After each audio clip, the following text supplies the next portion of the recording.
Morning students. देखो आज हम साइंस में आगे पढ़ेंगे उदासीनीकरण अभिक्रिया के बारे में। देखो उदासीनीकरण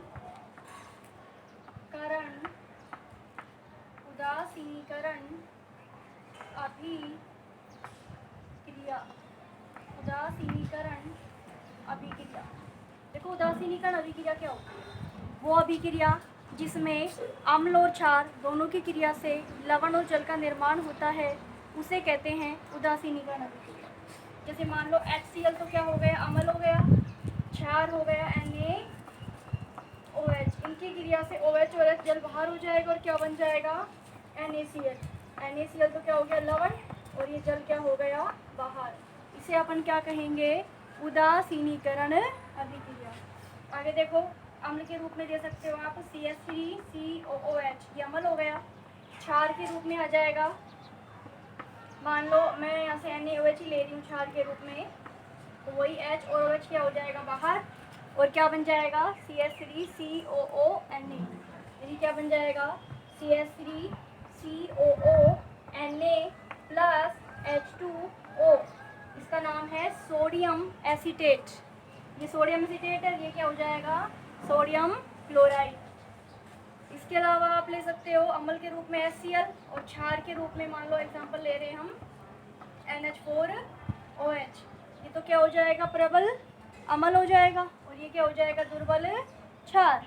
इनकी क्रिया से ये H और ये OH क्या हो जाएगा बाहर और क्या बन जाएगा NH4Cl प्लस H2O।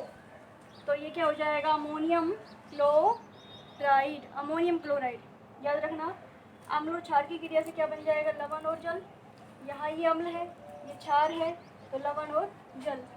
ये अम्ल है, ये क्षार है, यहाँ से H, यहाँ से OH, जल हो गया बाहर और NH4Cl क्या हो गया बन गया। इसका नाम है अमोनियम क्लोराइड। याद रखना जब अम्ल और क्षार की क्रिया से लवण का और जल का निर्माण होता है तो उसे अपन क्या कहते हैं, उदासीनीकरण अभिक्रिया। तो ये है उदासीनीकरण अभिक्रिया। अब इसके बाद आगे हम पढ़ेंगे उत्प्रेरक के बारे में। देखो उत्प्रेरक क्या होता है,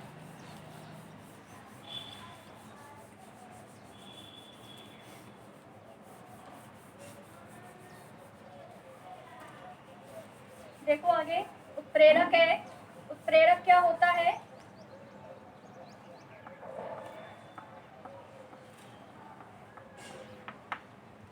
देखो जो उत्प्रेरक होता है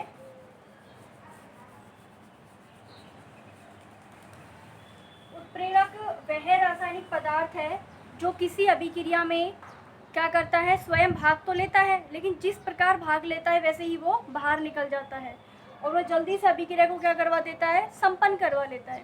यानी उत्प्रेरक वह रासायनिक पदार्थ है जो किसी अभिक्रिया में भाग लेता है, जल्दी से अभिक्रिया को संपन्न करवाता है, वो क्या कहलाएगा, उत्प्रेरक कहलाएगा। उत्प्रेरक किसी भी अभिक्रिया को संपन्न करवाने के लिए उत्प्रेरक की बहुत कम मात्रा की ज़रूरत होती है। आप जितने ग्राम उत्प्रेरक डालोगे उतने ग्राम ही वो बाहर निकल जाता है। सिर्फ अभिक्रिया की सक्रिय ऊर्जा को या तो कम कर देगा या ज़्यादा कर देगा। अगर कम कर देगा तो अभिक्रिया जल्दी हो जाएगी और ज़्यादा कर देगा तो अभिक्रिया देर से हो जाएगी। तो देखो एग्जाम्पल से मैं आपको समझाती हूँ। जैसे है 2KClO3, इसका नाम है पोटेशियम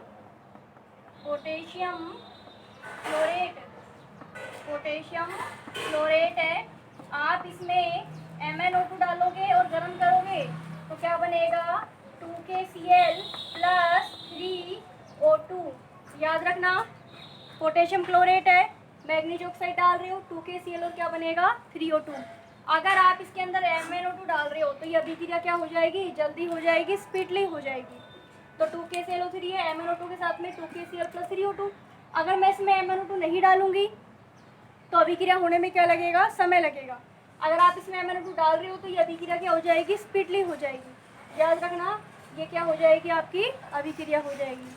ठीक है। अब जो उत्प्रेरक है, अगर आप उत्प्रेरक के प्रकार पढ़ोगे तो अवस्था के आधार पर अगर हम बात करें, देखो एक तो अवस्था के आधार पर पढ़ेंगे, क्रिया के आधार पर पढ़ेंगे। तो यहाँ पर हम जो फर्स्ट पढ़ेंगे वो पढ़ेंगे अवस्था के आधार पर। अवस्था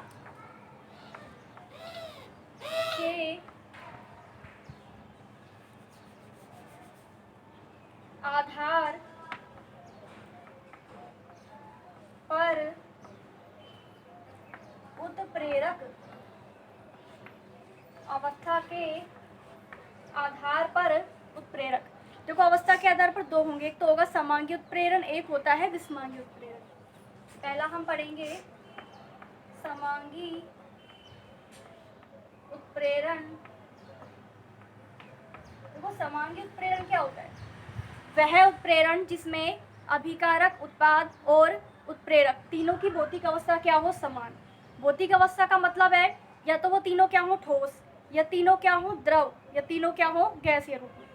जैसे मैं एग्जांपल लेती हूँ 2SO2 प्लस O2 और क्या हो जाएगा 2SO3। इसमें NO गैस डाली जाती है।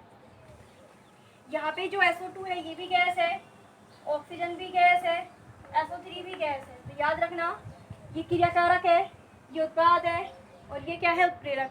अगर तीनों की भौतिक अवस्था क्या है? समान है, तो उसे अपन क्या कहेंगे? समांगी उत्प्रेरण। क्या कहेंगे उसे अपन? समांगी उत्प्रेरण। अगर क्रियाकारक, उत्पाद और उत्प्रेरक तीनों की भौतिक अवस्था समान है तो उसे अपन क्या कहेंगे? समांगी उत्प्रेरण। ठीक है। अगर हम बात करें विषमांगी उत्प्रेरण, जो दूसरा टाइप है वो है विषमांगी उत्प्रेरण का। तो देखो विषमांगी उत्प्रेरण सेकंड नंबर है विषमांगी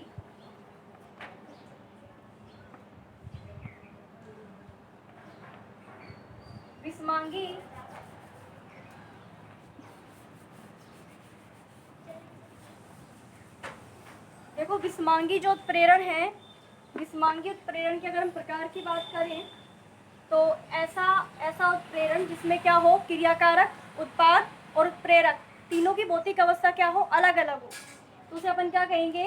विषमांगी उत्प्रेरण। जैसे N2 प्लस 3H2 क्या बन जाएगा? 2NH3। ये भी गैस है, ये भी गैस है, ये भी गैस है, ये क्या हो जाएगा? FeMO। ये सॉलिड है। तो वह उत्प्रेरण जिसमें क्रियाकारक, उत्पाद और उत्प्रेरक तीनों की भौतिक अवस्था क्या हो? अलग अलग हो। वह उत्प्रेरण जिसमें क्रियाकारक, उत्पाद, उत्प्रेरक तीनों की भौतिक अवस्था क्या हो? अलग अलग हो। ये क्या हो? गैसीय अवस्था में हो गया, ये क्या हो गया? ठोस अवस्था में। इसलिए इसे अपन क्या कहेंगे? विषमांगी उत्प्रेरण। तो ये हो गया अवस्था के आधार पर प्रकार। इसके अलावा आप ये भी ले सकते हो कि वनस्पतिक तेल है, वनस्पतिक तेल में अगर अपन हाइड्रोजन गैस डालते हैं निकल की उपस्थिति में तो क्या बनता है? वनस्पतिक घी का निर्माण होगा। क्या बन जाएगा? वनस्पतिक घी।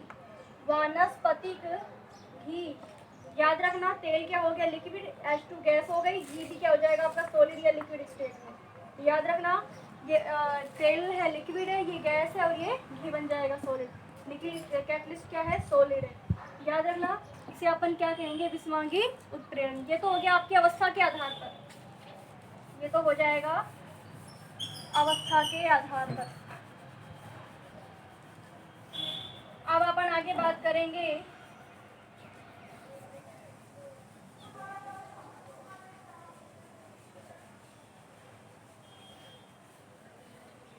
क्रिया के आधार पर।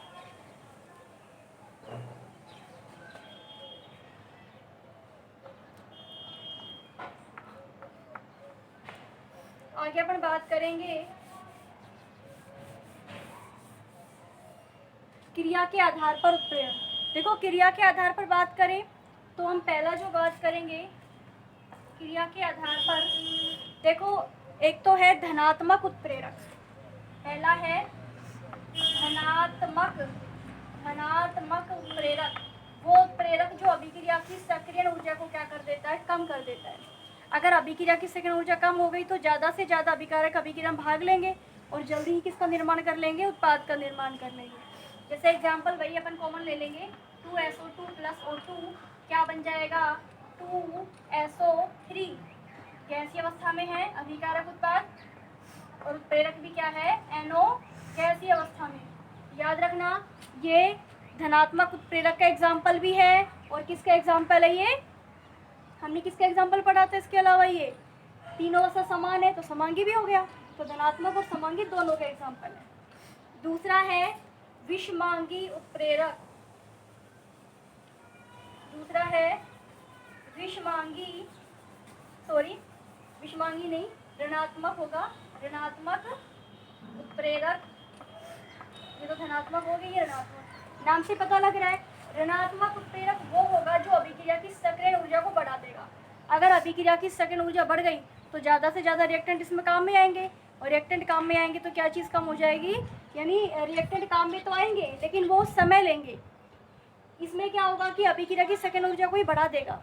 सक्रिय ऊर्जा बढ़ जाएगी तो जो अभिकारक के अणु है वो समय लेंगे। समय लेने का मतलब पहले की तुलना में कम भाग लेंगे, जिसकी वजह से क्या हो जाएगा, अभिक्रिया का वेग क्या हो जाएगा, कम हो जाएगा। तो ये अभिक्रिया के वेग को कम करता है।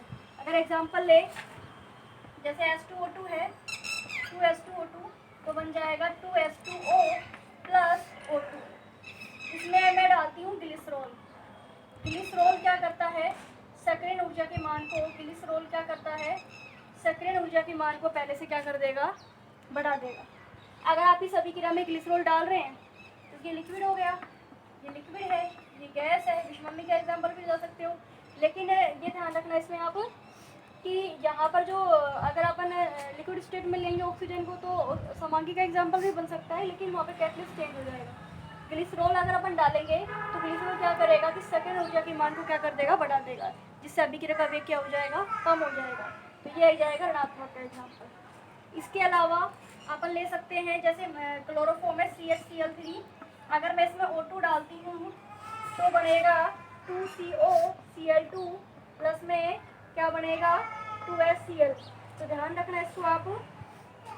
इस अभिक्रिया की अगर अपन बात करें तो यहाँ पर क्या होता है, जब क्लोरोफॉर्म को अपन हवा में रखते हैं तो जहरीली फोस्जिन गैस का निर्माण होता है। यह है फोस्जिन गैस। क्लोरोफॉर्म को हवा में रखोगे जहरीली फोस्जिन गैस बनेगी, इसलिए फोस्जिन गैस ना मिले, ना बने, इसके लिए अपन इसमें क्या करेंगे, थोड़ा सा क्या डाल देते हैं, एथेनॉल डाल देते हैं, ताकि ये फोस्जिन गैस का निर्माण ना हो। तो फोस्जिन गैस के निर्माण ना हो इसके लिए हम इसके अंदर क्या डाल देंगे, थोड़ा सा इसके अंदर हम डाल देंगे एथेनॉल। ये ध्यान रखना, एथेनॉल डालेंगे अपन। तो ये तो हो गया धनात्मक और ऋणात्मक का एग्जाम्पल। अब आगे अपन बात करते हैं, तीसरा जो है वो है, तीसरा जो टाइप हम पढ़ेंगे वो है स्वतः उत्प्रेरक का।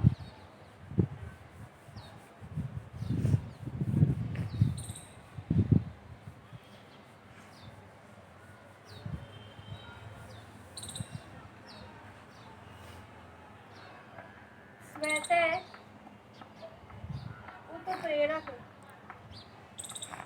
वह उत्प्रेरक जिसमें क्या बनता है, उत्पाद बनता है, लेकिन बना हुआ उत्पाद खुद अभिक्रिया में क्या करता है, किसका काम करता है, वो अभिक्रिया में उत्प्रेरण का काम करेगा। जैसे मान लो ये CH3 COO C2H5 प्लस में H2O, तो ये H2 टूटेगा, ऐसे टूटेगा, देखो यहाँ से टूट जाएगा, ये तो आ जाएगा H, यहाँ आ जाएगा OH, H2H सर्किट टूटेगा, तो क्या बन जाएगा आपका ये CH3 COOH प्लस C2H5OH।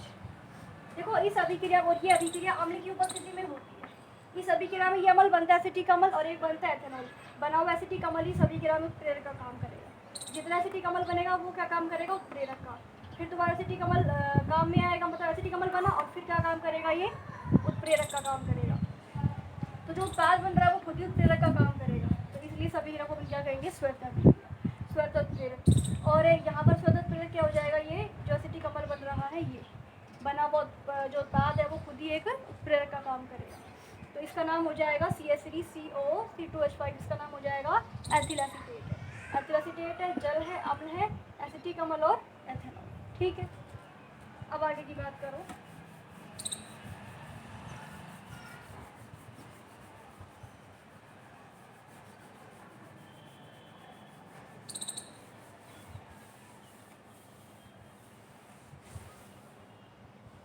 आगे है जैव उत्प्रेरण। जैव उत्प्रेरक में जैसे क्या आ जाएगा, मान लो जैव उत्प्रेरक जो चौथा नंबर है,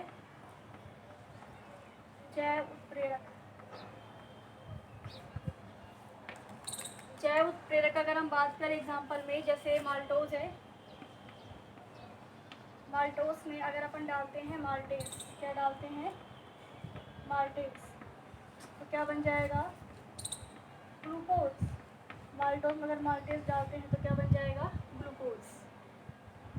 तो यहाँ पे जो माल्टेज है वो क्या काम करेगा, माल्टोज को ग्लूकोज में बदलने का काम करेगा। ये हो जाएगा जैव उत्प्रेरक। या फिर जो NH2CO NH2 यूरिया है, यूरिया में डालोगे यूरिएज, यूरिया एंजाइम डालोगे तो यूरिया टूट जाएगा, दो तो बनेंगे अमोनिया के अणु, और फिर आपकी बन जाएगी CO2। H कितने हो गए 4, H2O की उपस्थिति में हो जाएगा। H2O डालोगे ना तो 6 हो जाएंगे ये, और 2 नाइट्रोजन हो गए और CO2 हो गए।